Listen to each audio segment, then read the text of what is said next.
അർജുനൻ രഥഘോഷം മുഴക്കി കൗരവരുടെ അടുത്തെത്തി. ഗാന്ധീവത്തിന്റെ ശബ്ദവും രഥധ്വജത്തിന്റെ അഗ്രഭാഗവും കണ്ട് അത് അർജുനൻ തന്നെയാണെന്ന് ദ്രോണർക്ക് വേഗം മനസ്സിലാകുന്നു. രണ്ടമ്പുകൾ ദ്രോണരുടെ പാദഭാഗത്തേക്ക് അയച്ച് അദ്ദേഹത്തെ അർജുനൻ അഭിവാദ്യം ചെയ്തു. ശേഷം അർജുനന്റെ കണ്ണുകൾ ദുര്യോധനനെ തിരയുവാൻ തുടങ്ങി.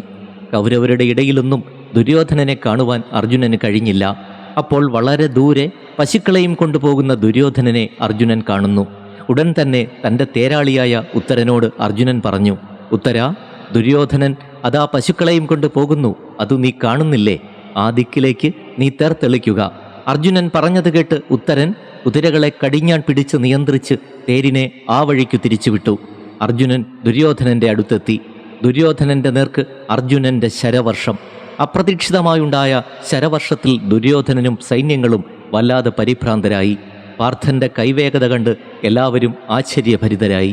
ഭയപ്പെട്ടു പോയ പശുക്കൾ തെക്കോട്ട് ഓടി. അർജുനൻ അവയെ സ്വസ്ഥാനങ്ങളിലേക്ക് തിരിച്ചുവിട്ടു.